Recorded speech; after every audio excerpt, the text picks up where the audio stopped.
Well, here we are on Tuesday, and I am still doing really, really well. At life in general, actually.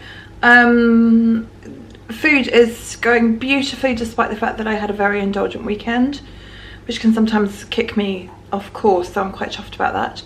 House is quiet, I've got some motivation, I've got some enthusiasm, I have my sparkle. The wretched, frustrating, irritating castles are going into school tomorrow, so I don't have to look at them again. Let me show you the finished product. That's Albert's, and that's Dorothy's. Now I'm very chuffed with them. I think they've done a brilliant job.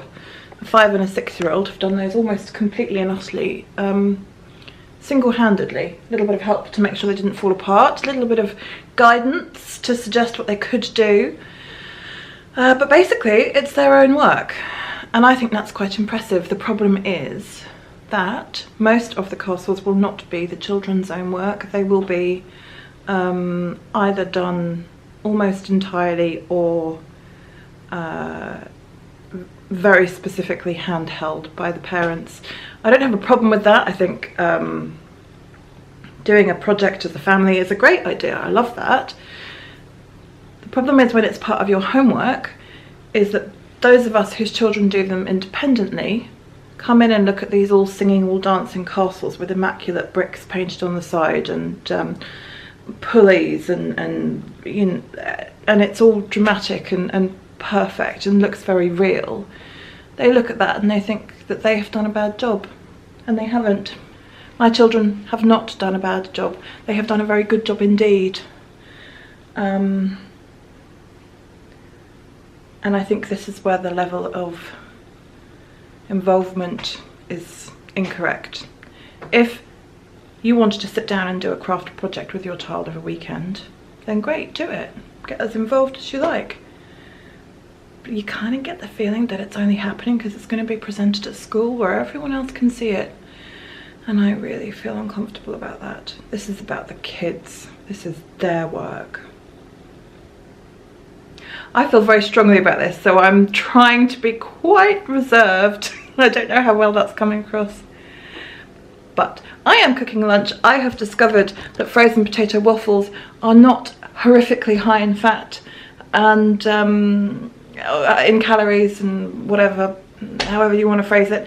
So I'm having one of those with a big slice of cooked ham and some eggs and some baked beans. And so that's quite exciting.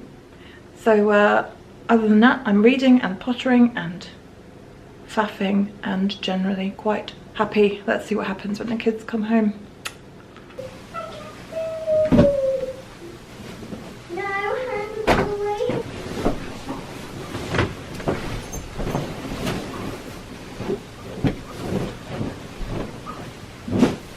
Did you show your teacher? Well, I forgot to, but I did show my friend. Did they say ouch? Yeah. I am lucky enough to have a husband who takes over the making of the bed duty. I hate putting new sheets on the bed, but I've got a wonderful husband who does it for me. Mum, I love you. I love you too. When you're tidying up the desk area and you find a printout of this kind, there are only 2 possible answers. My husband has just got home from work. He has had a pretty rubbish commute. How long did it take you? Nearly 3 hours. Nearly 3 hours to get home from work. Now it's normally, on a good day, it's normally close to 2, isn't it? Yeah. So, yeah, it's 9 o'clock now and he's just sat down.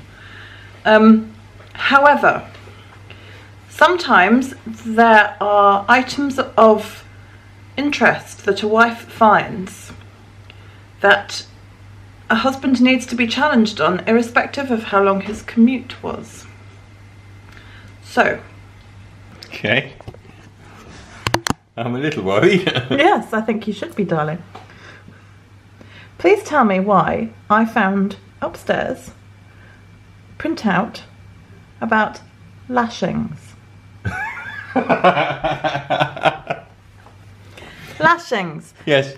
Rope lashings. How to lash things together with rope, like tying knots, lashings, like I can't do that with you see what I'm trying to do here. But what do I do on a Monday night? Well, I don't know. What do you do on a Monday night? I try to impart knowledge. I try to teach Gubs how to do these basic You're crafts. you're pulling the whole I'm a cub leader card. Why else might I be looking to lash things together? Well, I don't know. You tell me. Unfortunately, he speaks the truth. He is a cub leader. And I think on occasions that does involve teaching children how to tie knots. Why would anybody do that? Why would you teach a child how to tie a knot? There's no good can come from that. What do you mean no good can come from that? They can build things. Adventure. They can have adventure. Children don't have adventures, darling. They get into trouble. They do things you don't want them to. That's what children do. That's why we try and teach them how to do things responsibly. We teach them how to light fires. Yes, now there's a story about that. My darling husband, the cub leader, was doing a session on teaching children safety around fires. Whilst he was teaching them, he was standing with his back a little too close to the candle and burnt his shirt. So may I suggest that you don't send your children to his cub colony, troop, thing, group, gang, whatchamajig thingy. Cub Pack. Colony is beavers, troop is scouts, pack is cubs. I'm not really that interested, to be fair. Okay, so clearly it's either an incredibly good cover or he genuinely was trying to find information on lashings to impart to children. I don't know whether I'm relieved or disappointed. Anyhow, I'm going to say goodnight. We'll see you tomorrow. Good night. Night.